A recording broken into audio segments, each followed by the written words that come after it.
Ayan, kainin mo yan. Alam mo, Kayla, diyan ka na babagay. Bumalik ka na sa pinanggalingan mo. Pangungot yan ng tiya at pinsan ni Kayla sa kanya. Sinabunutan siya ng kanyang tiya Linda at sinubsob ang kanyang mukha sa sahig na may pagkain at buto-buto ng baboy ng kanilang pinagkainan. Madalas yun gawin kay Kayla, ngunit wala siyang magawa kundi manahimik at tiisin na lamang ang mga pangungutya at pang-aapi sa kanya ng mga ito. Namatay na ang mga magulang ni Kayla, kaya inampon siya ng kanyang tiya, ngunit ginawa naman siyang nitong katulong. May anak itong 2 babae at ito ang laging nag-uumpisang gumawa ng gulo sa loob ng bahay para maibintang sa kanya ang pagkakamali ng mga ito at mapahiya na naman sa kanyang tiya. Linisin mo ang buong bahay ha. Dapat pagbalik namin, malinis na ang lahat. Huwag kang tamad. Sigaw ng pinsan niyang si Syra. Ito ang matanda sa 2 magkapatid na palaging naguutos kay Kayla kahit hindi naman importanteng bagay kay Kayla niya ipapagawa at gagawa niya pa ito ng kung ano-anong kwento para masira lang ulit ang dalaga. Matapos nilang kumain ay agad na umalis ang mag-anak at naiwan lamang sa bahay nila si Kayla. Gutom na ang dalaga at labis na nangihina dahil hindi rin ito pinapakain ng maayos dahil kadalasan ang natitirang pagkain na lamang ang kinakain niya. Naupo ang dalaga sa harap ng lamesa. May mga platong puro tira-tira na lamang ang laman at halos wala na siyang ulam. Pero dahil gutom na siya ay sinimot na lamang niya ang mga pwede pa niyang makain. Napaluhan na lamang si Kayla nang maisip niyang iyon ang kanyang nagiging buhay ngayon sa piling ng kanyang tiya at mga pinsan. Samantalang noon buhay prinsesa siya dahil inaalagaan siya ng maayos ng kanyang mga magulang na ngayon ay pumanaw na. Miss na nito ang kanyang ina. Ngunit wala naman siyang magawa dahil wala na ito. Wala din naman siyang kaibigan dahil lagi lamang siyang nasa loob ng bahay. Pagod sa kakalinis at kakasunod na mga utos ng kanyang kamag-anak. Hindi nag-aaral si Kayla. High school lamang ang kanyang natapos at tumigil na siya sa pag-aaral mula nang mamatay ang kanyang mga magulang. Ngunit nais niyang maging isang matagumpay na negosyante at nais niyang magkaroon ng sariling kumpanya balang araw. Pero naiisip ng dalaga dahil sa kanyang sitwasyon ngayon, alam niyang malabo na mangyaring iyon. 20 years old na ang dalaga, kaya nais niya sanang umalis na lamang sa bahay ng kanyang tiya at buhayin mag-isa ang kanyang sarili. Ngunit hindi naman siya pinapayagang umalis ng mga ito at lagi lamang siyang pinagtatawanan kapag sinasabi niyang gusto niyang maghanap ng trabaho at lumipat ng bahay. Isang gabi, nagplan siya ng damit ang dalagang si Kayla matapos niyang linisin ang buong bahay at maglaba ng mga damit ng kanyang pinsan. Mag-aalas 10 na ng gabi pero kailangan pa niyang magplansya ng mga damit dahil gagamitin ito ng 2 magkapatid. Kaya naman, kahit antok na ang dalaga ay nagplansya pa rin ito ng mga damit. Kinaumagahan, agad na hinanap ni Syra ang kanyang paboritong dress dahil gagamitin niya sa lakad nila ng kanyang nobyo. Ngunit nagulat si Kayla nang biglang may sumigaw sa harapan niya. Napabalikwas siya ng tayo at biglang naalala na nagplansya siya kagabi at bigla siyang nakatulog dahil sa antok. Pagtingin nito ay sunog na ang gamit kaya hindi na ito magagamit ni Syra. Labis ang galit ng babae sa dalaga. Sinabunutan at kinaladkad pababa ng hagdan. Wala kang kwenta? Ang kapal ng mukha mong sunugin ang damit ko? Naiinggit ka siguro kasi wala kang magandang damit tulad ng damit ko. Sigaw ng babae sa dalaga. Iniinda naman ni Kayla ang pagsabunot sa kanya ni Syra habang hinihila siya nito palabas ng bahay. Ano nangyari? Tanong ni Linda kay Syra. Mami, sinunog niya yung paborito kong dress. Tugon ni Syra. Hindi ko po yun sinasadya, Tia. Nakatulog po ako kagabi. Pasensya na po. Pagpapaumanhin ng dalaga. Ngunit kahit anong gawin pagpapaliwanag ng dalaga, alam niyang hindi naman siya nito papakinggan. Patuloy siyang hinihila ni Syra papunta sa kanilang garden at pinaluhod siya sa may putik. Baka pati damit ko, sinunog mo din? Tanong ni Amanda kay Kayla. Ito ang nababagay sa'yo. Sinubsob ni Syra ang mukha ng dalaga sa putikan. Mami, ang dapat dyan, hindi pinapakain. Palamuni na nga, wala pang kwenta. Palpak! Sigaw ni Amanda kay Kyra. Napaluhan na lamang si Kayla sa mga ginagawa nila sa kanya. Ngunit wala siyang magawa para tulungan ang kanyang sarili. Hindi ka kakain hanggat hindi ko sinasabi. Yan ang bagay sa'yo. Dagdag pa ng kanyang tiya Linda at iniwan siya sa labas ng bahay na putikan ang kanyang mukha at damit. Malakas na hagulgol na lamang ang inilabas ng dalaga kahit nang gustong-gusto niyang lumaban sa mga ito. Pero dahil wala naman siyang maipagmamalaki, mas minabuti na lamang niyang manahimik na lang. Tulad ng sinabi ni Linda, hindi nila pinakain si Kayla ng buong araw. Trabaho lang ang ginawa nito hanggang sumapit ang gabi. Dahil sa sobrang gutom ng dalaga, nagising siya ng kalahating oras ng gabi at nagpunta sa kusina para kumuha ng pagkain dahil gutom na siya. Pagtayo ng dalaga, agad siyang natumba dahil bigla siyang nahilo at nandilim ang kanyang paningin. Maya-maya pa ay nawala ito kaya tumayo ulit siya. Pagbabaan niya ng hagdan ay mas lalong hindi na niya kinaya kaya nahulog ito sa hagdan at nawala ng malay. Nagising si Kayla sa lamig ng tubig na bumuhod sa kanyang mukha at katawan. Agad siyang naupo at minulat ang kanyang mga mata. Nasa harapan na niya ang kanyang tiya at mga pinsan may hawak na timba si Linda na sa tingin ni Kayla siya ang nagbuhos ng tubig. Bakit ka nandyan? Di ba dapat naglilinis ka na doon sa kusina at dapat nagluluto ka na ng pagkain? Ang tamad-tamad mo talaga? Sigaw ng dalagang si Syra. Hay nako ate, sinabi mo pa. Dagdag ng kapatid nito si Amanda. Ano? Hindi ka pa ba tatayo dyan? Tanong ni Syra. Pinipilit tumayo ng dalaga pero ang bigat ng kanyang katawan at nahihilo pa rin siya. Ano ba? Bingi ka ba? Sigaw nito. Kaya naman agad niyang hinawakan ang tenga ng dalaga at kinaladkad ulit siya nito papunta sa kusina. Ayan, dyan ka magtrabaho para matuwa naman kami sa'yo. Nakakairita yung mukha mo. Bilisan mo nga! Sigaw pa ni Syra. Nangihina si Kayla nang ginagawa ang trabaho sa loob ng bahay dahil halos isang araw na siyang hindi kumakain at lagi pa siyang pagod sa trabaho. Kaya ito ang naging epekto sa kanyang katawan. Mabuti na lamang at umalis ang kanyang tiya at mga pinsan. Kaya kumain agad siya at nagpakabusog dahil hindi niya alam baka hindi na naman siya pakainin ng mga ito.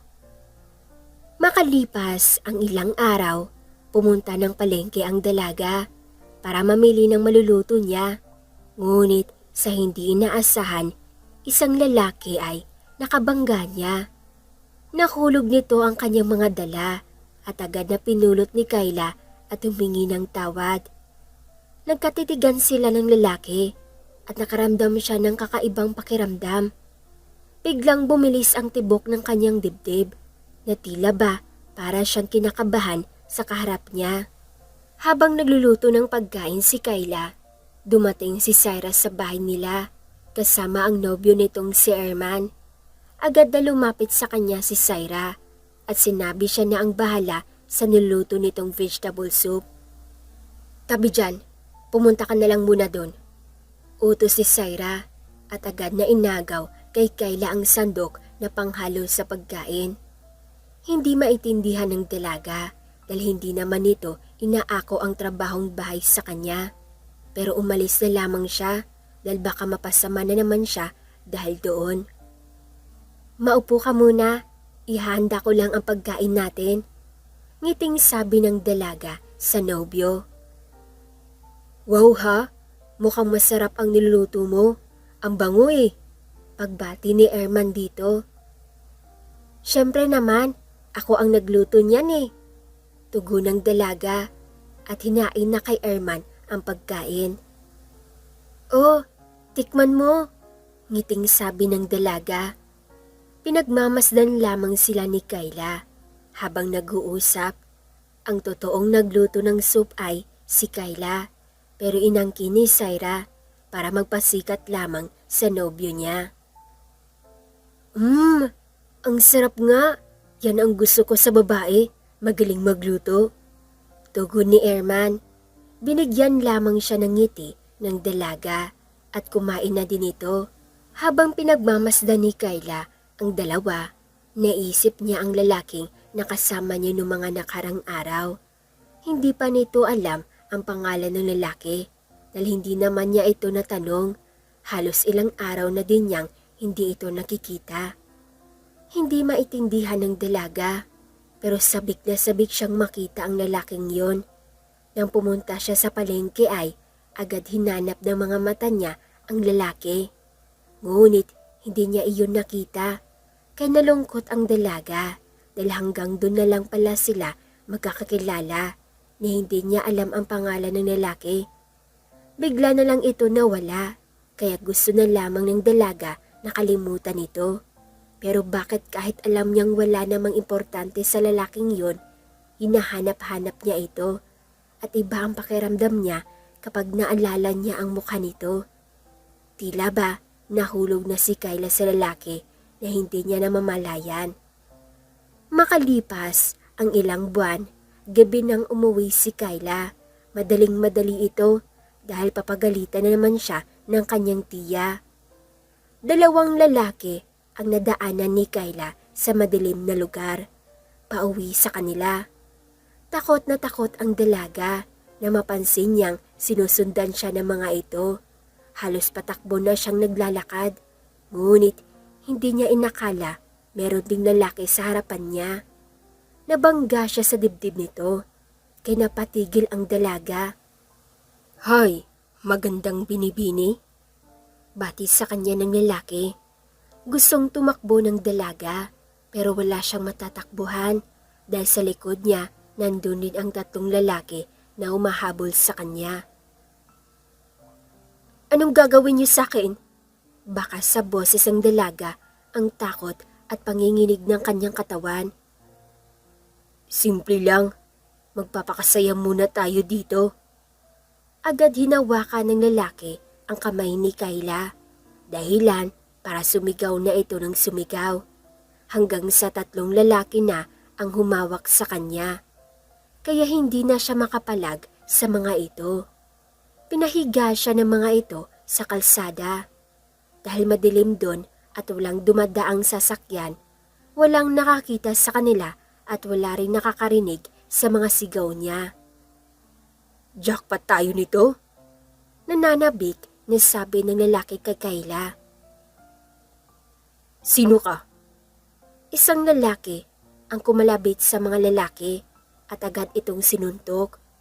Nakipagsuntukan ng apat na lalaki sa lalaking dumating para iligtas ang dalaga. Agad na tumayo si Kayla at inayos ang kanyang damit.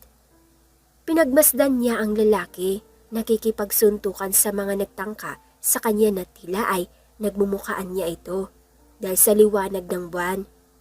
Sinapaan nito ang isang lalaki na nakahigad sa kalsada at ininda ang kanyang mga suntok. Hindi na kami lalaban, sambit ng lalaki, kaya hinayaan na lang ito at agad na tumakbo palayo. Ayos ka lang ba? Tanong nito sa dalaga. Ayos lang. Salamat. Ba't ba kasi naglalakad mag-isa? Alam mong maraming siraulo dito. Isa pa, gabi na. Dapat hindi ka na lumalabas ng ganitong oras. Sabi ng lalaki na tila ba ay pinapagalitan siya nito na parang anak niya. Pauwi na ako, sambit ng dalaga. Ihatid na kita, baka balikan ka ng mga yun. Sabi nito sa kanya. Habang naglalakad silang dalawa, napag-usapan nila ang unang pagkikita nilang dalawa at tinanong din ng dalaga ang pangalan nito na niyang gustong malaman. Libert, pero tawagin mo na lang akong Bert. Pakilala ng binata sa kanya. Kayla, ngiting sabi ng dalaga. Matapos magkakilalahan ng dalawa, sakto naman ang pagdating nila sa bahay ng dalaga. Takot na naman ang nararamdaman ni Kayla dahil alam niyang hindi lang sinturon ang aabutin niya sa kanyang tiya. Sige, dito na ako. Salamat sa paghatid ha. Pagpapaalam ng dalaga at agad na pumasok sa kanilang gate. Sandali. May sasabihin pa sana si Libert sa kanya pero ano pa at nakapasok na ito sa loob ng bahay. Pagpasok ni Kayla sa loob ay agad na bumungad sa kanya ang nag-aapoy na tingin ng kanyang tiya Linda. San ka galing? Bakit inabutan ka ng gabi sa labas? Iniwan mo ang mga trabaho mo dito sa bahay para lang makipaglandian sa mga lalaking ano? Malandi ka talagang babae ka? Tulad ka ng nanay mo? Sigaw ni Linda sa dalaga at agad na hinampas ito ng sinturon. Rinig na rinig ni Libert ang sigawan sa loob ng bahay. Nais niyang pasukin para masiguro kung ayos lang ba ang dalaga. Ngunit mas pinili na lamang niyang hayaan at wag na lamang mangialam sa mga ito. Pero hindi maalis sa isip niya kung ano ang sitwasyon ng dalaga sa loob ng kanilang pamilya. Hindi pa nasasabi ni Kayla ang kanyang buhay sa binata. Kaya ang buong akala ng binata, maayos ang kalagayan niya sa mga ito. Kinaumagahan, muling nagkasalubong ang landas ng dalawa sa palengke. Ngunit iniwasan ito ng tingin ni Kayla. Hindi dahil sa pinagalitan siya ng kanyang tiya, kundi dahil kasama nito ang dalawa niyang pinsan na si Syra at Amanda. Ayaw niya lang madamay ito sa kanya dahil baka pag-isipan sila ng masama ng kanyang mga pinsan at ayaw niya mangyari yon dahil mapapahamak lamang ang buhay ng binata sa kanya. Kayla, hindi mo ba ako naririnig? Pangungulit ni Libert dito habang sinusundan ang dalaga. Huwag kang lumapit. Layuan mo na ako, okay? Utos ng dalaga sa kanya habang patuloy pa rin sa paglalakad. Pero bakit? Ano bang nangyari? Pinagalitan ka ba dahil may kasama kang lalaki? Dahil ba sa akin? Pangungulit na tanong nito. Tumigil ang dalaga sa paglalakad. Huwag mo kong susundan at huwag mo kong kakausapin, sabi ng dalaga at nagpatuloy sa paglalakad. Susunod na sana si Libert nang bigla siyang tignan ng dalawang babae na tila ba nandidiri ang mga ito. Hindi maintindihan ni Libert kung anong nangyayari, kaya naman mas lalo niyang gustong malaman kung ano ang totoong nangyari sa dalaga. Nais niya itong tulungan dahil naalala niya ang sinabi niyo ng gabing nagkikita sila sa lugar na palagi nilang pinupuntahan noong sila ay mga bata pa. Sinabi niya sa dalaga na lagi niya itong proprotektahan at lagi niya itong sasamahan sa lahat ng pagsubok ng kanyang kakaharapin. Bago ang lahat ng ito, noong 2013, sa edad ng 10 taon, magkaibigan si Libert at si Kayla. Matalik silang magkaibigan dahil ang mga magulang nila ay magkaibigan din. 13 years old noon si Libert at lumipat sila sa probinsya. Naiwan niya si Kayla at hindi siya nakabalita tungkol dito. Nalaman na lamang niya makalipas ang 5 taon namatay ang mga magulang nito. kay labis din siyang nalungkot sa mga nalaman niya.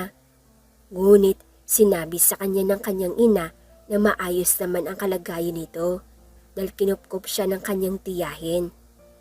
3 taon ang nakalipas. Bumalik ulit si Libert sa lugar nila at hinanap ang dalaga. Ngunit hindi niya ito makita. Nagtanong-tanong ito sa mga kapitbahay nila dati at doon niya nalaman na lumipat na rin ito ng bahay.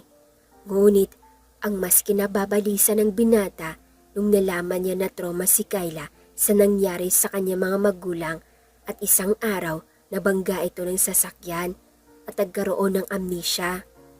Lahat ay hindi niya naalala at ang iniisip ng binata ay baka pati siya ay nakalimutan na rin ito at tulad ng akala niya, yun nga ang totoong nangyari.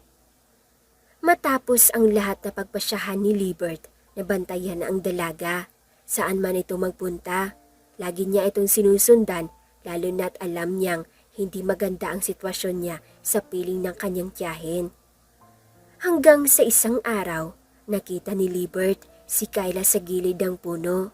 Nakaupo ito at tahimik na pinagmamasdan ang ulap sa kalangitan. Nilapitan niya ang dalaga at napagtanto nito na tila umiiyak ang dalaga ng sobra dahil namumugto ang kanyang mga mata.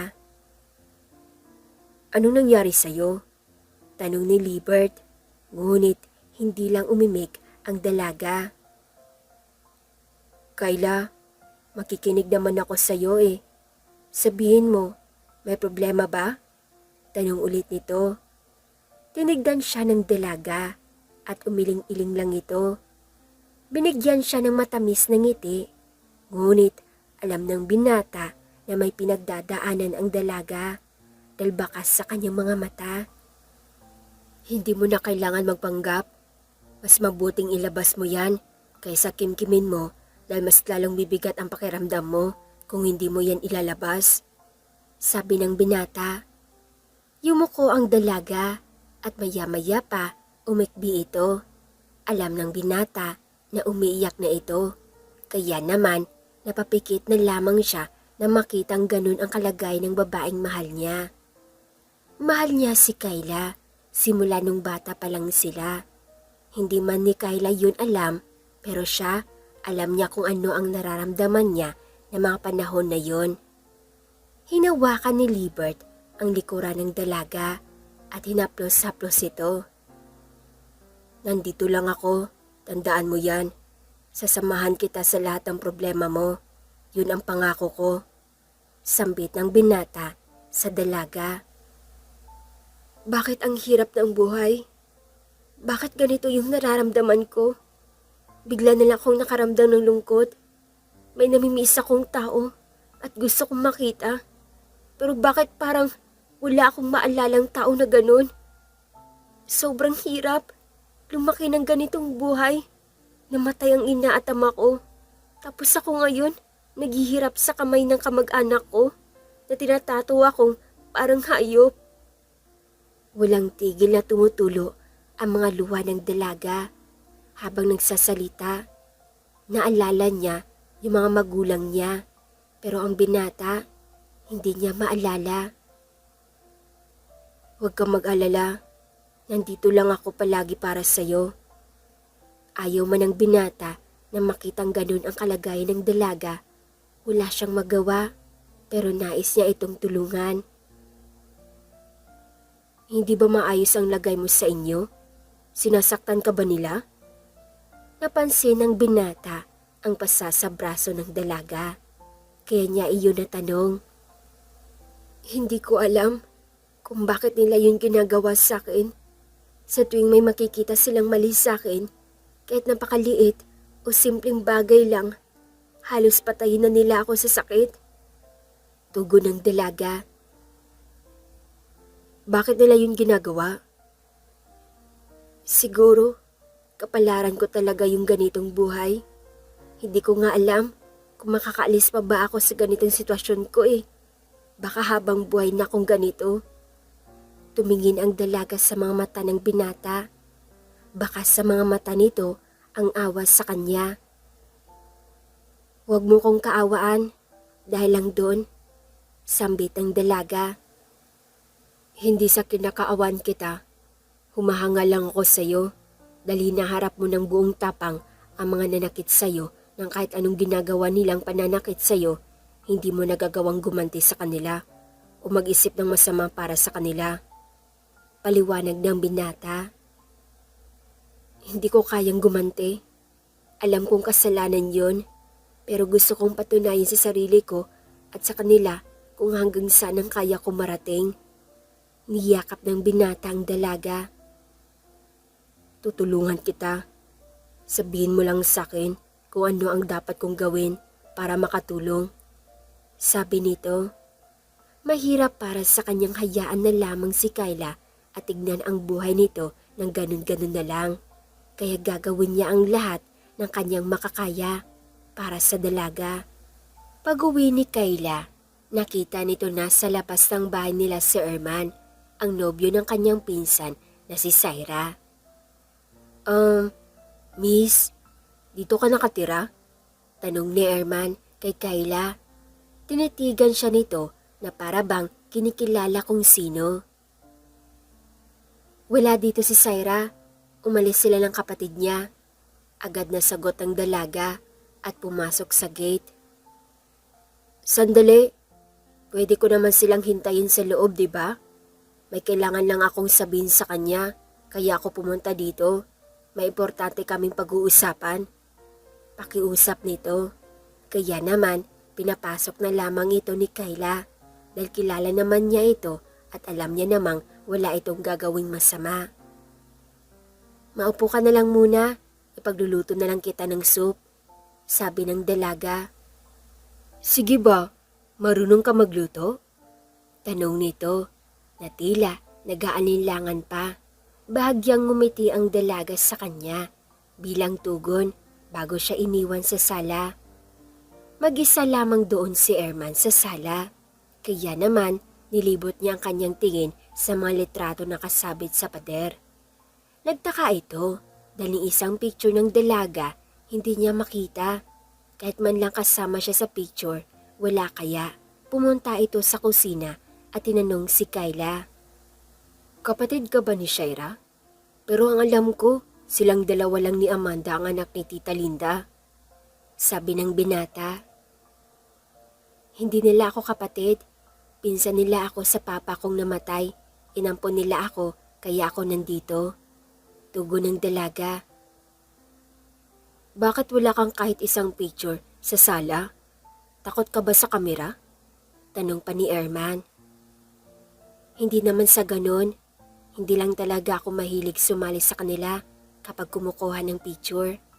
Tugon na lamang ng dalaga kahit hindi naman iyon totoo. Hindi na sumagot si Erman kahit tinignan ito ng dalaga. Bakit? Tanong nito na makitang tinitigan siya ng binata. Napakaganda mo. Yung mga mata mo, ang gandang tignan. Sabi ng binata. Agad nahiya ang dalaga dito dahil alam niya kung sino ang kausap niya. Kapag nakita ito ng kanyang pinsan, Jack, magagalit na naman ito sa kanya. Hintayin mo na lang ako dun sa lamesa.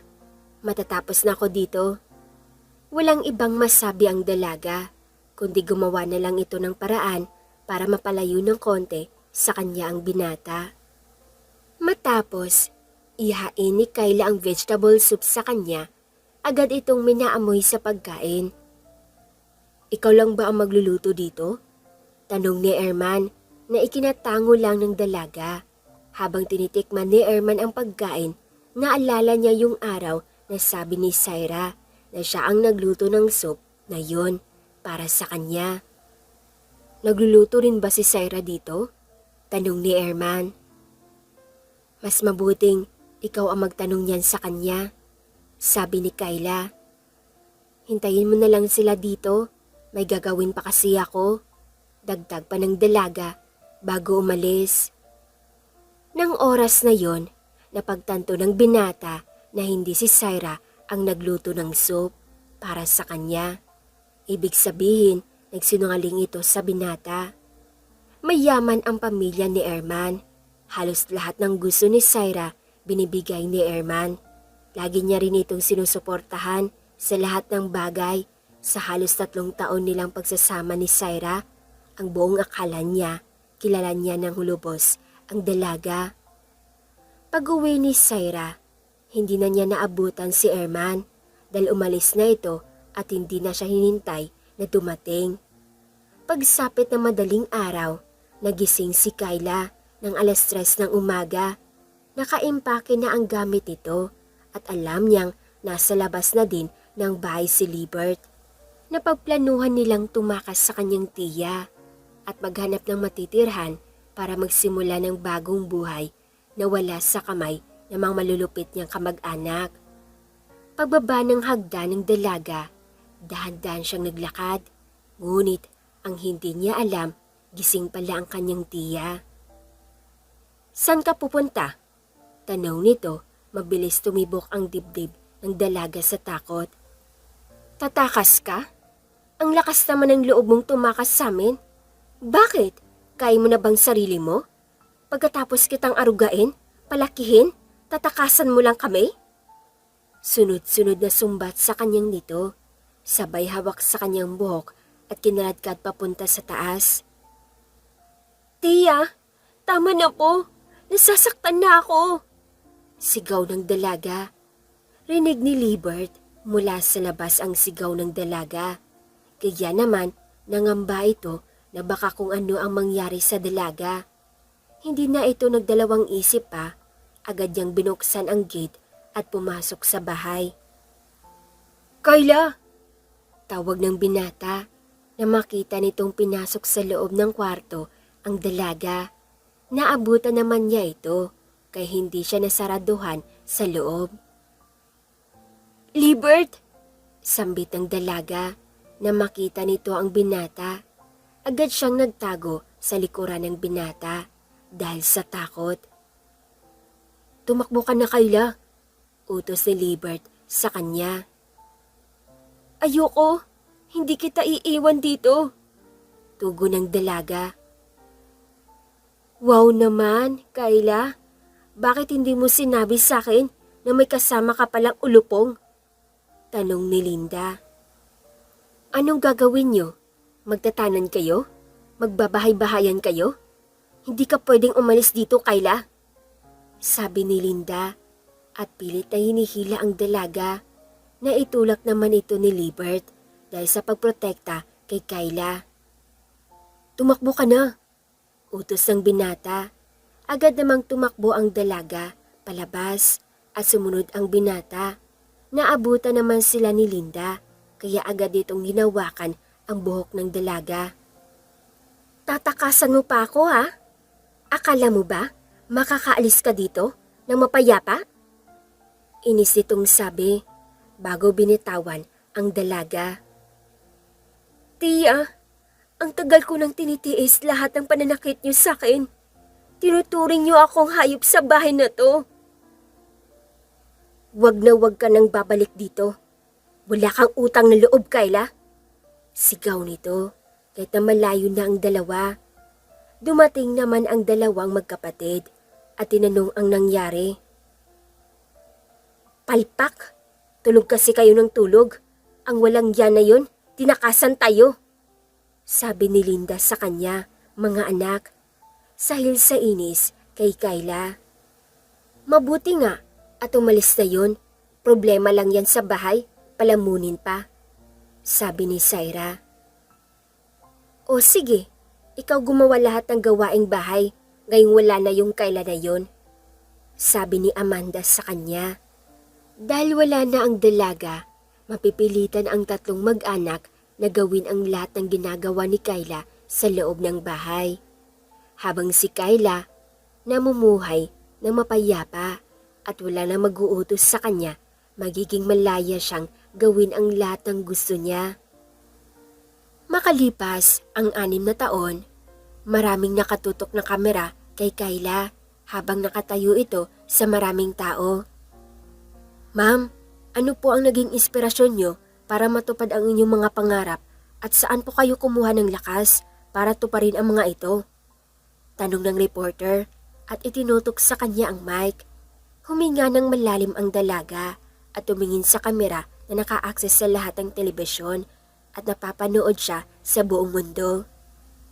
Sa totoo lang, laki din ako sa hirap. Ang naging inspirasyon ko para matupad ang pangarap ko, ito ay ang aking mga magulang na matagal lang pumanaw. Pero iisa lang ang pinagkuhanan ko ng lakas para tuparin ang lahat ng ito. Yun ay ang mga taong pilit akong binababa sa pangarap ko. Yung taong kahit kadugo mo, pilit kang aapakan para hindi ka makabangon. At yung mga pinsan mong pilit na didudumihan ang pangalan mo para mabura ka sa buong mundo. Ginawa kong lakas ang mga yon para makarating ako dito sa kinatatayuan ko ngayon. Paliwanag ng dalaga. Ano po ang masasabi nyo sa mga taong yon kung sakaling napapanood ka nila ngayon? Tanong ulit ng reporter. Gusto ko lang sabihin sa kanila na ito na ako, yung dating pangarap niya para sa mga anak niya, ako ang tumupad.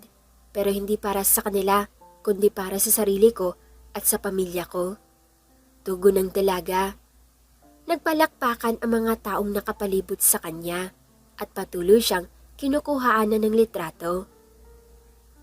Mami, totoo ba yung napapanood natin? Nanginginig na boses ni Amanda na mapanood nila si Kyla sa TV. Bakit siya nandyan? Ako dapat ang nandyan, Mami, at hindi siya. Inisasabi ni Syra. Lahat sila natulala sa napanood. Hindi makapaniwala ang lahat na naging sikat at mayaman na si Kyla mula nang lumayas ito sa kanila. Dahil doon, mas lalong nainis ang dalawang magkapatid sa dalaga dahil ang mga pangarap nila ay kay Kyla natupad. Dahil sa pagnanais ni Syra maging sikat at isang modelo sa industriya, sinubukan niyang pumasok sa isang kumpanya bilang isang modelo ng produkto nila. Ngunit hindi ito natanggap sa lahat ng pinasukan niya. Kaya naman, mas lalong nagalit ang dalaga. Ano ba kasing mali sa akin? Maganda naman ako, sexy naman ako, pero bakit hindi ako matanggap-tanggap sa trabahong to? Sigaw ni Syra habang naglalakad sa kalsada. Napatigil ito nang makita may nakapaskil sa pader na naghahanap ng modelo sa isang sikat na brand na pabango ang produkto ng kanyang pagmomodelan. Kaya naman, agad na tumawag ang dalaga sa kumpanya at nag-apply bilang isang modelo. Pinagmamasdan ni Kyla ang biodata ni Syra habang nakaupo siya sa kanyang desk chair. Sige, papasukin mo. Utos niya sa kanyang sekretarya. Pagpasok ni Syra sa opisina, namangha ito sa kanyang nakita. Napakaganda sa loob, malinis at mamahalin ang mga gamit na makikita rito. Good morning po. Ako nga po pala si Syra. Pagbati ng dalaga sa nakatalikod na babae. Bakit mo gustong mag-apply sa kumpanya bilang isang modelo ng aming brand? Tanong ni Kyla. Walang kamalay-malay si Syra na ang babaeng kausap niya ay si Kyla pala. Nais ko pong maging isang sikat na modelo. Matagal ko na pong pangarap yon at nais ko pong makatulong sa pamilya ko. Tugon ni Syra. Ano ang mga kaya mong gawin? Kaya ko pong mag-model, ma'am. Kaya ko pong gawin lahat ng ipapagawa niyo sa akin. Gagawin ko po. Tugon ng dalaga. Talaga? Kahit ano? Tanong naman ni Kyla. Opo, tanggapin niyo lang po ako sa kumpanya niyo. Pakikiusap ng dalaga. Napangiti naman si Kyla bago binaling ang tingin kay Syra na nakayuko sa kanya. Maganda ka, sexy. Magiging isa kang sikat na modelo sa kumpanya ko, Syra. Sambit ni Kyla. Tanggap ka na. Dagdag pa nito. Dahil sa tuwa ni Syra, agad itong napaangat ng ulo at nakita ang mukha ng kanyang kausap. Kyla? Nagtatakang tanong nito. Bakit ikaw ang nandito? Tanong pa nito na ikinangiti lang ni Kyla at lumapit sa kanya. Hindi ba't ikaw dapat ang tinatanong ko niyan? Bakit ka nandito? Pabalik na tanong ng dalaga. Lumayo ito kay Syra at kumuha ng wine glass na naglagay ito ng kaunti at ininom niya. Alam mo, ang saya mabuhay ng mapayapa. Kung noon, nakatira lang ako sa maduming bahay at masikip na kwarto ng aking tinutulugan, palagi akong gumagawa ng lahat ng gawain. Halos walang makain, walang ari-arian na kahit sintimo. Pero ngayon, lahat nakikita mo ay akin. Tumingin ito kay Syra. Papayag akong maging modelo ka ng kumpanya ko. Alam ko namang may potensyal ka. Pero sana lang ayusin mo para magkaintindihan tayo at matupad mo ang pangarap mong maging isang sikat na modelo. Sabi ng dalaga at lumabas ng opisina. Natameme si Syra sa mga sinabi nito. Hindi niya alam kung anong gagawin niya sa sobrang hiya dahil noon si Kayla ang kawawa sa kanila at ngayon tila nabaliktad ang mundo nilang dalawa. Nakakainis talaga yung Kayla na yan. Ang yabang, porket nagbago na ang buhay niya. Inis na sigaw ni Syra pag-uwi niya ng bahay. Pabato nitong ibinaba ang kanyang bag na hawak. Bakit ate? Nakasalubong mo ba ang Kayla na yon? Anong ginawa niya sa'yo? Tanong ni Amanda na tila gustong-gustong malaman ang nangyari. Ang yabang niya. Siya ang may-ari ng kumpanyang na-applyan ko bilang isang modelo. Sabi ng dalaga na ikinagulat ng kanyang ina at kapatid. Ano? Seryoso ba yan? Tanong ni Amanda. Tinarayan lamang siya ni Syra bago nagsalita ulit. Tinanggap niya ako bilang modelo, pero hindi ko alam ang gagawin ko. Tatanggapin ko ba to o hindi? Pero mami, pangarap ko maging modelo. Naghanap na ako sa ibang kumpanya, pero wala akong ma-applyan. Siya lang yung kumuha sa akin, kaya ayokong palampasin to. Sabi ni Syra. Syra, makinig ka, sabi ni Linda. Tama ang ginawa mo. Ngayong naka-apply ka na sa kumpanya niya, sirain mo, agawin mo lahat ng ari-arian niya. Agawin mo ang kasikatan niya at pabagsakin mo siya. Ngiting sabi ng kanyang ina na ikinangiti din ni Syra. Magandang ideya yan, mami. Tama ka, hindi ko dapat to palampasin. Ako ang dapat na nasa posisyon niya at hindi siya. Balang araw, magiging akin din ang kumpanya niya. Habang naglalakad sa kalsada si Kayla, papalapit sa sasakyan na nakaparada sa kanyang harapan, labis ang kanyang ngiti dahil makikita na naman niya ang lalaking palagi nagpapasaya sa kanya. Hi! Bati ng dalaga na makapasok siya sa loob ng sasakyan. Hello! Mas lalo ka atang gumaganda ngayon ha, nakangiting sabi ni Libert. Siyempre naman, kasama ulit kita eh. Tsaka, kahit anong pagod ko sa office, mawawala yun basta ikaw ang kasama ko. Paglalambing ng dalaga sa binata. Ikaw talaga? Gusto mong kumain tayo sa labas? Tanong ni Libert. Oo naman, sakto, nagugutom din ako eh.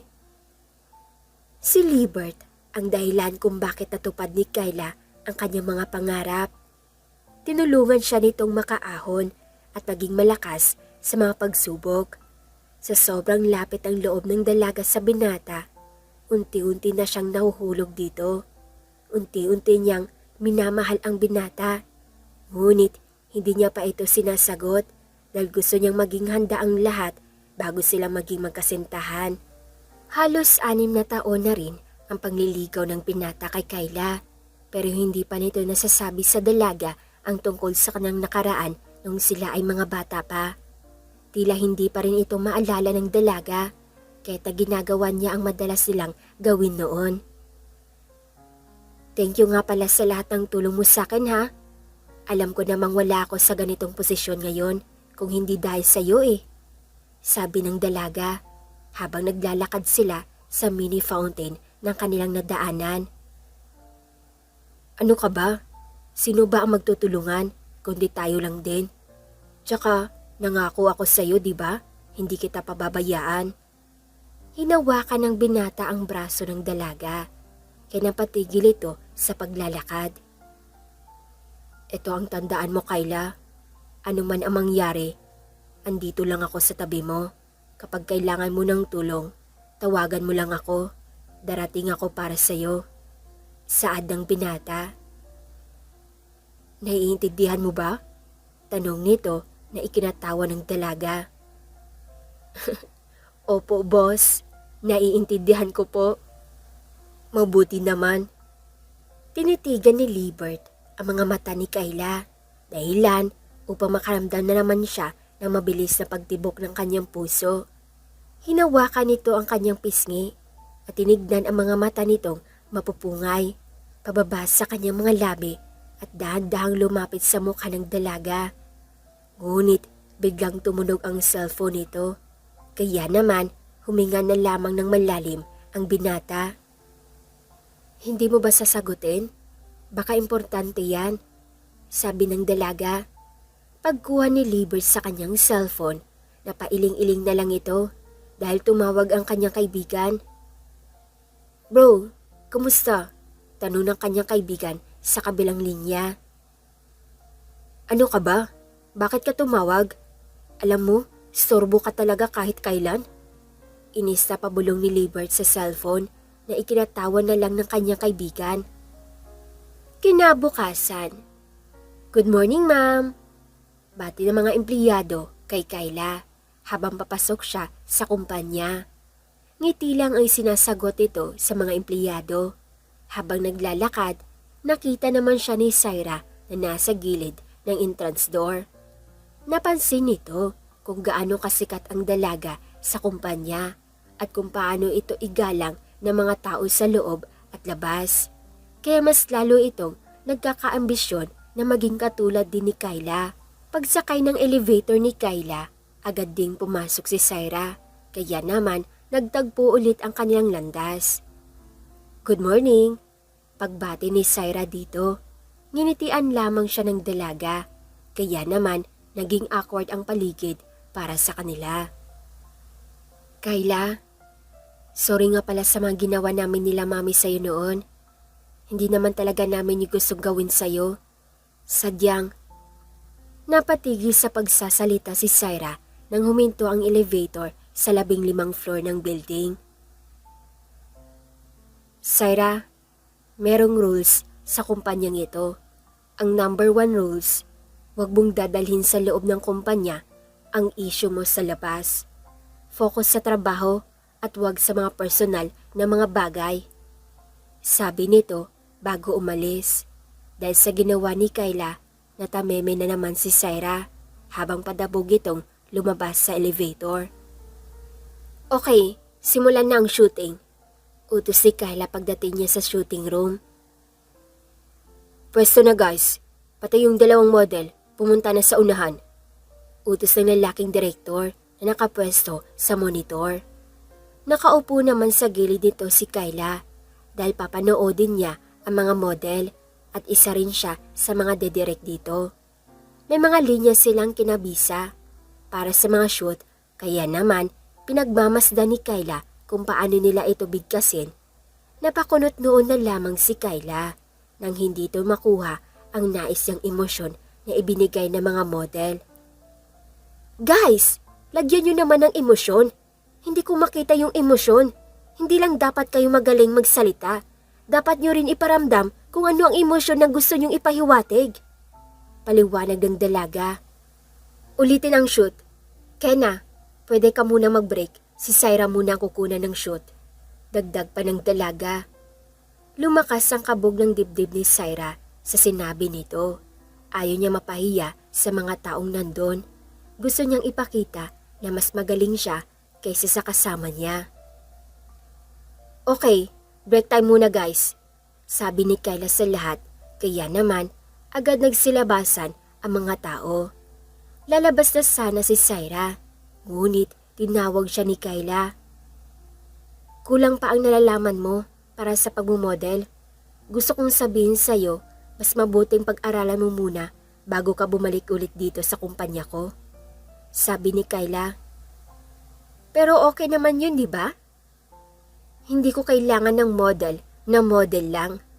Kapag model ka, dapat alam mo kung anong pinapahiwatig mo, kung paano mo mahihikayat ang mga tao. Dagdag pa nito. Pagkatapos ng shooting, agad na umuwi si Syra na may baong inis sa dalaga. Sumusobra na siya. Sinusubukan niya talaga ako ha. Sige, dahil hindi kita aatrasan. Sambit ni Syra. Bigla namang tumawag ang kanyang nobyo na si Arman. Babe, good news. Bungad agad na sabi ni Arman. Ano yun? Yung sikat ngayon na kumpanya, pumayag na maging partner ng kumpanya ni Dad. Masayang sabi ng nobyo nito. Anong kumpanya? Sa Kybert's Company. Isa pa, sikat yung brand nila sa ibang bansa. Nagulat ang dalaga sa sinabi nito. Mas lalong magiging komplikado ang lahat lalo na at doon siya nagtatrabaho. Hindi pa alam ni Arman na doon siya nag-apply. Pero bigla na lang napangiti ang dalaga nang may pumasok sa isip nito. 5 minutes left. Bakit hindi pa rin dumadating ang may-ari ng kumpanya? Tanong ni Edgar na ama ni Arman. Yun ang araw na kanilang pag-uusap tungkol sa pagkakaisa ng kanilang kumpanya, ngunit hindi pa nila kilala kung sino ang may-ari nito. I'm sorry I'm late. Bungad ng isang babae na pumasok sa opisina. Nagulat si Arman dahil ang babaeng kaharap niya ay ang babaeng nakita niya noon sa bahay nila Syra. Ikaw? Gulantang na tanong ni Arman. Anyway, ako nga pala si Kyla Fraga, ang may-ari ng kumpanyang ito. Magpapakilala ng dalaga. Tumayo naman si Arman at ang kanyang ama para makipagkamay dito. Mula sa araw na yon, pipirma sila ng kontrata bilang tanda na magiging isa ang kanilang kumpanya at magtutulungan para lumago ito. Napakasayang isang batang negosyante ang makakasama ko sa kumpanya. Mukhang marami kang alam kung paano palaguin ang kumpanya dahil tulad ng kumpanya mo, napalago mo ito ng maayos. Sabi ni Edgar kay Kyla. Maraming salamat po. Masaya din ako kayo ang makakasama ko sa trabaho. Ngiting sabi ng dalaga. Matapos ang meeting, agad na silang lumabas sa opisina. Ngunit sa hindi inaasahan, nagkasabay sa elevator si Arman at si Kyla. Naiilang na pumasok si Kyla sa elevator nang makita nitong nasa loob si Arman. Hindi niya nakakalimutan ang araw na pumunta ito sa bahay nila at pinagluto niya ito ng soup. Sino ka ba talaga? Tanong ni Arman. Alam kong ikaw yung babae sa bahay nila Syra. Pero bakit ito ka ngayon? Dagdag pa nito. Kalimutan mo na yung mga nakaraan. At isa pa, matagal na yun. Kung ako sa'yo, mag-focus ka na lang sa trabaho para mas maging maayos ang takbo ng kumpanya. Sabi ng dalaga. Bumukas naman ang elevator, kaya lumabas na ang dalaga. Nakatulala naman si Arman sa dalaga habang naglalakad dito papalayo. Naisip niya na ibang-iba na ito kumpara nung una niya itong nakita. Hindi man sabihin ni Arman na may tinatago siyang pagtingin sa dalaga mula noon. Alam niyang hanggang ngayon nandun pa rin ang pagkagusto niya sa dalaga at hindi niya iyon maamin sa kanyang nobya na si Syra. Good morning everyone! Gusto kong ipakilala sa inyo, Sir Arman Romero. Siya ang magiging manager dito sa kumpanya. Kaya igalang niyo siya bilang manager niyo. Nagkakaintindihan ba tayo? Sabi ni Kyla sa mga empleyado. Pinagmamasdan ni Arman si Kyla nang hindi niya inakala na nakangiti na pala ito. Okay, back to work. Utos pa ng dalaga. Ngunit napansin nito si Arman na nakatingin sa kanya.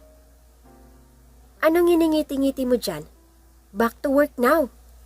Nilihisan lang ito ng dalaga at agad na dumiretso sa kanyang opisina. Hindi maintindihan ni Erman kung bakit ganun na lamang ang nararamdaman niya para sa dalaga kahit na meron na siyang nobya. "Kamusta ang trabaho mo kasama si Erman?" tanong ni Libert kay Kyla. Nasa isang restaurant silang kumain ng hapunan na sinundo ng binata si Kyla. "Ayos naman.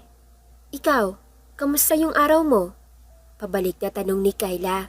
May trabaho din si Libert at bukod kay Erman, kapartner din ni Kyla si Libert sa negosyo at palagi itong may share sa kumpanya. "Eto, medyo stress.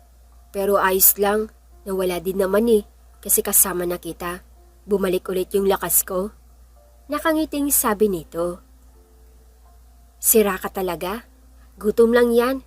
Kumain ka na nga." Patawang sabi ng dalaga at sinubuan ang binata. Sa kahit anong pagod nilang dalawa, bigla yun nawawala kapag magkasama na sila. Kapag nangihina ang isa, lagi silang nandyan para palakasin ang isa't isa, kaya mas lalong tumitibay ang kanilang pagsasama. "Babe!" tawag ni Cyrus sa kanyang nobyo na si Erman. Nakaupo ito sa kanyang office at tila malalim ang iniisip. Lumapit si Syra at agad niyakap ang binata. Ngunit imbis na tugunan nito ang yakap ni Syra, agad siyang umiwas at tumayo. "Syra, bakit ka nandito?" tanong ni Erman. "Wala. Gusto lang kitang makita. At saka, masaya ako na matutupad na ang lahat ng mga plano natin. Kapag nagtagumpay tayo, mapapasa atin na ang kumpanya na ito." Nakangiting ani ni Syra. "Hindi ko alam kung tama ba itong ginagawa natin, Syra. Niloloko natin si Kyla. Ano, para kunin lahat ng pinaghirapan niya?" tanong ni Erman na ikinakunot ng noo ni Syra at lumapit kay Erman. "Hoy Erman, pumayag ka sa pinagkakasunduan natin. Tapos ngayon, aatras ka? Ano to? Iiwan mo ko sa ere ganon?" Pagdidiin ng dalaga. "Isipin mo nga, ang laki ng makukuha natin sa kanya kapag nagtagumpay tayo." Dagdag pa nito. Walang nagawa si Erman kundi ang sumunod sa kanyang nobya. Mahal niya ito kahit nararamdaman niyang mahal din niya si Kyla. Makalipas ang mga araw, naging malapit si Kyla kay Erman dahil sa ginagawa nitong pagsuyo sa dalaga at pagpapatawa sa tuwing silang dalawa ang naiiwan sa opisina. Isang gabing, susunduin ni Liber si Kyla, ngunit nakita niyang magkasama ang dalawa at tila masayang masaya ang mga ito. "Alam mo, hindi ko akalaing magiging ganito tayo ka-close sa isa't isa." Nakangiting sabi ni Kyla. "Bakit naman? Akala mo ba noon, tulad ako ng ibang lalaki na kayang manakit ng babae?" "Mukhang ganun na nga," dagdag pa ng dalaga. Isang malakas na igham ang pumukaw sa kanang dalawa. Nakita ni Kyla si Libert sa pinto, kaya agad itong tumayo at ngumiti. "Libert, andito ka na pala. Aalis na ba tayo?" tanong ng dalaga at kinuha ang kanyang bag. Wala namang imik si Libert habang pinagmamasdan ang dalawa. "So paano? Mauuna na kaming umuwi sa'yo. Ingat ka sa pag-uwi ha?" Paalam ng dalaga kay Erman. Kilala naman ni Libert si Erman. Ngunit ayaw nito maging malapit sa dalaga, lalo na at napapansin niyang hindi na bilang kaibigan ang turing niya kay Kyla. Habang nagmamaneho ng sasakyan si Libert, wala itong imik ni hindi tumitingin sa dalaga na ikinapagtaka ni Kyla dahil hindi naman ito ang tipo ng lalaki na tahimik kapag magkasama sila. "May problema ka ba, Libert? Ba't parang ang tahimik mo ngayon?" tanong ni Kyla. "Ha? Wala naman. Pagod lang siguro," sambit ng binata. Okay." Tumango-tango na lamang ang dalaga sa sinabi nito. "Nga pala, gaano mo na katagal na kilala si Erman?" tanong ni Libert. Mula nung nakilatiya pa ako nakatira, nakikita ko na siya sa bahay. Nobya niya kasi si Syra. Hindi ko lang alam kung sila pa hanggang ngayon. Tugon ng dalaga. Bakit? Wala naman. Mukha kasing nagkakamubutihan kayo agad. Tinignan naman siya ni Kayla habang nagmamaneho. Ikaw talaga? Huwag mong sabihing nagsiselos ka doon. Tanong ng dalaga. Wala akong sinabi. Pagtatanggi ng binata. Sa totoo lang, namumuo ang selos ng binata kay Erman dahil sa mga napapansin niya sa dalawa. Pero may tiwala si Liber kay Kayla, kaya hindi siya dapat mag-isip na kung ano-ano dito. Ano ka ba? Huwag kang mag-isip ng ganyan. Alam mo naman sinabi ko sa'yo dati, di ba? Na nagsasama tayo para mabuo natin at mapaghandaan natin yung future nating dalawa. At yung mga selos na yan, huwag mong pairalin yan. Kasi minsan yan, yung nakakasira sa relasyon, di ba? Isa pa, ba't ka magsiselos dun? Mas gwapo ka pa nga dun eh. Hindi kita ipagpapalit dun, no? Mahabang detalye ng dalaga na ikinangiti ng binata. May puntahan nga pala tayo, sabi ni Libert. Ha? Saan? Basta, relax ka lang dyan. Dinala ni Libert si Kayla sa paborito nilang lugar noon. Nung mga bata pa sila, doon sila mahilig magpalipas ng oras at doon sila naglalaro. May memorable para kay Libert ang lugar na yon. Ganun din kay Kayla. Kaya niya dinala doon ang dalaga dahil nagbabakas sakali siyang maalala nito ang kanilang nakaraan. Wow! Ang ganda naman dito! Namamanghang sabi ng dalaga na makababa na ng sasakyan. Ang sarap ng simoy ng hangin. Napakatahimik. Mukhang magiging paborito ko tong lugar na to ah. Ang ganda! Sabi ng dalaga at pinasyal ang kanyang mga tingin sa himpapawid. Kayla, alam kong ang tagal natin magkakilala at patuloy pa rin ang naghihintay sa'yo. Hinding-hindi ako magsasawa at hindi ako mapapagod na mahalin ka. Mula noon, minahal na kita. Kaya ngayon, hindi ako basta-bastang susuko na lang dahil lang hindi ka pa handa. Handa ako makasama ka hanggang sa huling hininga ng aking buhay. Mahabang sabi ni Libert habang inabot niya kay Kayla ang isang bouquet ng bulaklak. Mahal na mahal kita, dagdag pa nito. Hindi nakaimik ang dalaga sa sinabi ng binata. Nais niyang maiyak, ngunit mas pinili na lamang yang yakapin ng mahigpit si Libert. Maraming salamat sa pagmamahal mo sa akin, Libert. Mula sa simula, ikaw yung tumulong sa akin. Ikaw yung nagmahal sa akin ng totoo. Ikaw yung nandyan para iangat ako kapag pakiramdam ko nasa bababa na ako. At hindi ko bibiguin ang pagmamahal mo. Sabi ng dalaga na tinignan ang binata. Mahal din kita at sinasagot na kita. Nakangiting tugon ng dalaga. Nanlaki naman ang mga mata ni Libert nang marinig iyon. Talaga? Seryoso? Tayo na? Sunod-sunod na tanong nito dahil sa sobrang tuwa. Oo, tayo na. Hindi mapigilan ng binata ang kasiyahan. Agad niyang hinalikan ang dalaga at niyakap ito ng mahigpit. Sa wakas, halos 6 na taon ng paghihintay. Hindi na sayang, sabi ng binata. Salamat dahil nanatili ka sa akin kahit sa kabila ng mga problemang kinakaharap natin, nandyan ka pa rin, sambit ng dalaga. Hindi ako aalis sa tabi mo. Pangako yan. Tulad ng pangako sa iyo noon. Tutuparin ko yun hanggang dulo. Naging masaya ang dalawa sa kanilang relasyon. Naging mapayapa at walang away na hindi nila inaayos bago matapos ang araw.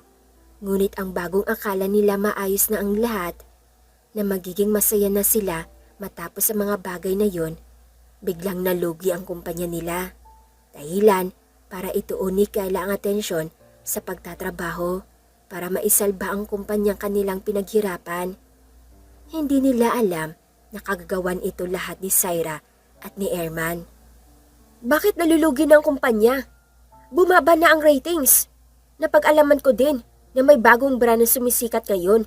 Gusto kong kumuha kayo ng sample at ipakita niyo sa akin kung bakit mas sinahangaan ito ng mga tao kaysa sa amoy ng pabango ng kumpanyang ito. Malakas na boses ni Kayla sa kanyang mga empleyado at sekretarya. Kunin niyo rin kung anong sangkap ang ginamit nila sa pabango para malaman ko kung anong meron sa pabango nila. Bakit nila nasasapawan ang kumpanya ko? Dagdag pa ng dalaga. Agad na lumabas ang mga empleyado at bumalik sa kanilang trabaho. Naiwan naman doon si Erman at inabutan ng tubig si Kayla. Kalma ka lang, Kayla. Huwag tayong panghihinaan ng loob sa mga nangyayari. Hindi pa naman nalulugi ang kumpanya at hindi ibig sabihin na bumaba na ang ratings ng kumpanya, malulugi na tayo. Sabi ni Erman at tumayo ito sa likuran ng dalaga habang nakaupo. Hilutin na lang muna kita para naman mawala ang stress mo kahit papaano. Hinilot-hilot nito ang balikat ng dalaga. Hindi naman nakatindi si Kayla dahil gusto din ito ang ginagawa ni Erman. Kapwa na pabalikwas ng tayo si Kayla nang biglang dumating si Liebert. Tinignan niya ng maigi si Kayla at si Erman. Ngunit ayaw niya mag-isip ng masama sa dalawa, lalo na kay Kayla. Pwede ba tayong mag-usap? Pwede naman, nauutal na sabi ng dalaga. Tinignan naman ni Liebert si Erman na tila may gustong sabihin na naintindihan naman agad ni Kayla. Iwan mo muna kami, Erman. Utos ng dalaga kay Erman. Tungkol saan ang pag-uusapan natin? Tanong ni Kayla. Kahapon, bago ako umuwi ng bahay, may pumasok sa opisina mo. Hindi ko nakilala kung sino, pero sigurado akong may kinuha siya sa loob. Mabilis siyang lumabas, kaya hindi ko siya naabutan. Nakita ko na lang ito sa sahig. Inabot ni Liebert ang isang bracelet kay Kayla. Bracelet? Babae ba ang pumasok sa office ko? Tanong nito. Mukhang ganun na nga. I-check niyo sa CCTV ang kuha sa buong araw kahapon. Utos nito at pinagmasdan ng mabuti ang bracelet. Ano naman kaya ang intensyon niya para pumasok sa opisina ko ng palihim? Makalipas ang ilang araw, nakaupo si Kayla sa sofa nang biglang dumating ang kanyang sekretarya. Ma'am, meron na pong impormasyon tungkol sa bagong brand ng kumpanya na lumilitaw ngayon. Positive po yung mga ingredients na ginamit nila tulad ng ingredients natin. Saad nito, napatayo naman ang dalaga dahil sa gulat ang marinig niya iyon. Ano? Paano nangyari yun? Tanong nito at lumapit sa sekretarya. Ito po yung ibang impormasyon. Alamin niyo kung sino ang nasa likod ng lahat ng ito. Sino ang may-ari ng kumpanyang to at kung paano niya nalaman ang mga sangkap. Inisasabi ng dalaga. Paglabas ng sekretarya, agad niyang tinawagan si Liebert. May kailangan kang malaman. Tama ang sinabi mo. Yung pumasok sa opisina ko, maaaring isa siyang spy na nagmamanman sa kumpanya natin. Nakuha nila yung ingredients na pabango at unti-unti na nila tayong nagdadaganan. Hindi to pwede. Kailangan nating malaman kung sino ang gumagawa nito. Sabi ng dalaga kay Liebert na nasa kabilang linya. Hindi naman alam ni Kayla na nasa labas ng pinto si Syra at nakikinig sa pinag-uusapan nila. Hindi mapakali si Kayla. Ginawa niya ang lahat para mapalago ang kanyang kumpanya at ang sarili niyang sangkap para sa produkto. Kaya hindi siya papayag na maagaw na lang ito ng iba. Inalam nila ang lahat at pinag-ipon-ipon ang mga impormasyon na kanilang nakukuha. Kailangan din nilang mahanap kung sino ang may-ari ng bracelet para malaman nila kung sino ang nag-utos dito. Alam na nilang ninakaw ang sangkap ng perfume nila, pero hindi pa nila alam kung sino ang nasa likod nito. Kaya ano pang hinihintay natin? Gumawa tayo ng paraan para hindi tayo mahuli. Sabi ni Syra kay Airman. Syra, hindi ka ba nakukonsensya sa ginagawa natin? Tanong ni Airman. Bakit naman ako makukonsensya? Deserve ko to. Nakita mong lumago na ang kumpanya at tayo na ang nangunguna sa kanila. Pero alam mo namang mag-partner kami ni Kayla sa kumpanya. Kapag bumagsak ang kumpanya niya, bagsak din ang kumpanya namin. Huwag ka mag-alala, dahil umaangat naman ang kumpanya ko. Mapagmayabang na sabi ni Syra. Mula na nakawin ni Syra ang ingredients ng perfume ni Kayla, biglang umangat ang kumpanya ng kanyang tiya na noon ay nalugi na. At ngayon, pinalitan ito ng bagong pangalan at ginamit ang sangkap ng perfume ni Kayla. Meron kaming nakitang litrato. Tignan mo to, sabi ni Libert kay Kayla at pinakita ang isang litrato ni Syra. Anong ibig mong sabihin? Masdan mong mabuti ang suot niyang bracelet. Parehong-pareho sa bracelet na nakita ko. Isa lang ang ibig sabihin nito. Kayla, niluloko ka ni Syra, sabi ng binata. Akala ko, nagbago na siya. Hindi ko akalaing magagawa nila ito sa akin ulit. Sambit na lamang ng dalaga. Kailangan nating tong pigilan habang maaga pa. Dahil pag nagkataon, baka tuluyan na sa atin maagaw ni Syra ang lahat ng pinaghirapan mo. Napaisip ang dalaga sa sinabi ng kanyang nobyo. Tama ito, hindi niya dapat basta-basta sukuan ng mga pinaghirapan niya noon. Agad silang kumuha ng tao magmamanman kay Syra kung ano ang mga ginagawa nito at doon nila napag-alaman na kakampi pala nito si Airman. Labis ang galit ng dalaga dahil pati ang isip ni Airman ay nalaso ni Syra. Nasa parking lot si Kayla nang lapitan ito ni Airman. Nagmamadaling pumasok si Kayla sa sasakyan. Ngunit agad nahawakan ni Airman ang kanyang kamay. Sandali, Kayla, may gusto kong sabihin sa'yo. Sabi nito at hinawakan pa ang dalawang kamay ng dalaga. Pinagbasdan nito ang kanyang mga mata na tila ay may gustong iparating. Kayla, gusto kita. Alam kong maling gustuhin kita, pero hindi ko mapigilang mahalin ka. Mahinang sabi nito. Pasensya na, Airman. May boyfriend na ako at ayoko na ulit magpaloko sa mga manluloko. Sambit ni Kayla at binawi ang kanyang kamay. Alam kong wala akong laban dahil may pinagsamahan na kayo ni Libert.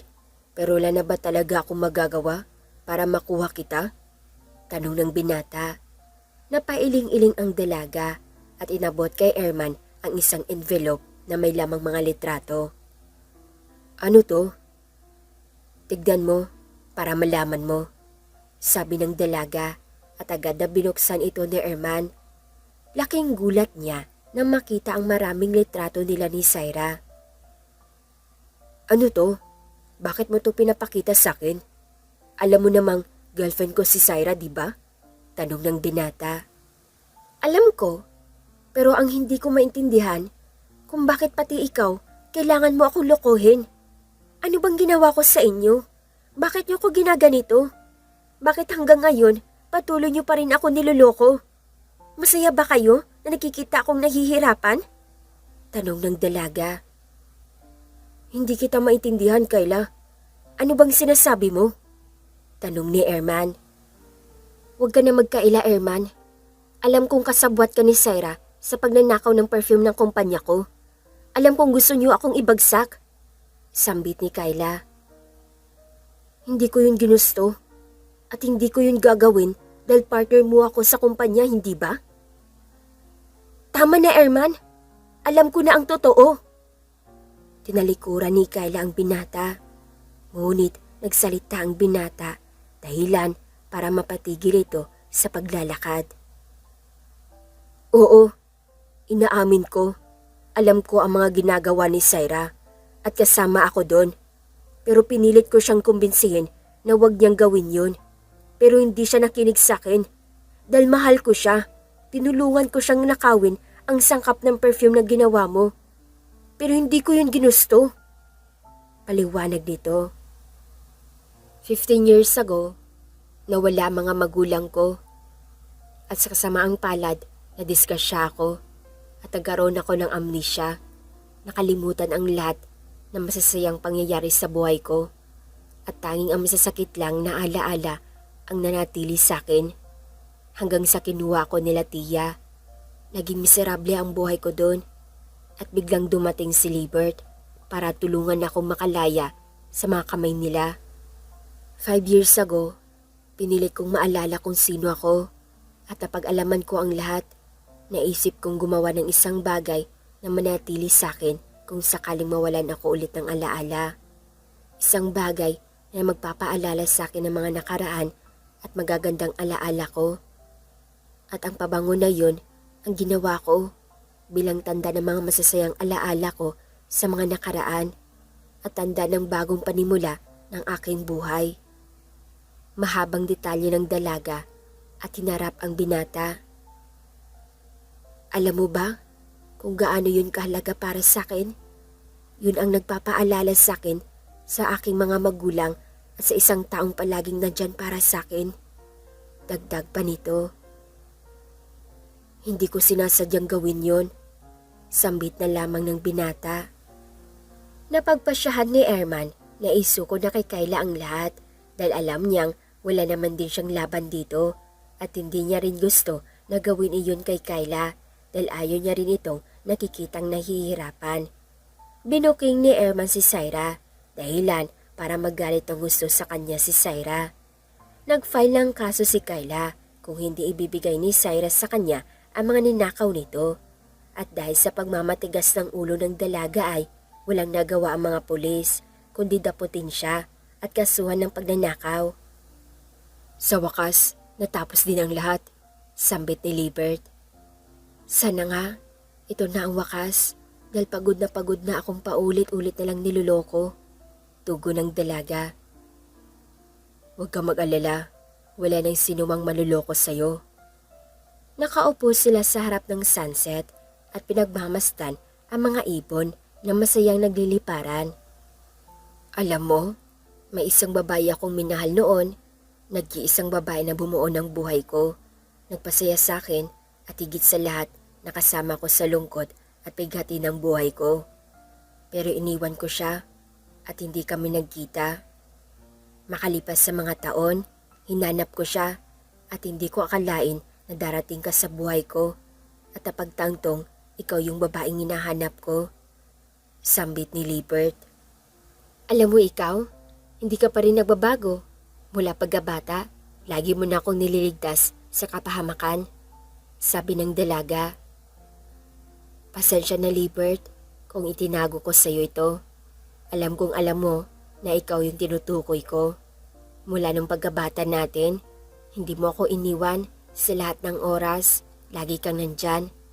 Nakalimutan lang ang isip ko pero hindi ang puso ko. Nanlaki ang mga mata ng binata matapos niyang marinig iyon. Naalala ko na yung mga araw na ikaw ang kasama ko mula nung mga bata pa tayo. Alam kong ginawa mo ang lahat ng ito dahil sa akin at sa mga magulang ko dahil nangako ka na hindi mo ako papabayaan. Dagdag pa ng dalaga. Pero iniwan mo ako noong mga panahong mas kailangan kita. Tumingin ito sa binata. Pero bumalik ka at ikaw ang humilas sa akin pataas. Kaya nagpapasalamat ako sa iyo. Kundi dahil sa iyo, wala ako dito at siguradong hawak pa rin ako sa leeg ng tiya ko. Niyakap ito ng binata at hinalikan sa noo. Mahal na mahal kita, Kayla.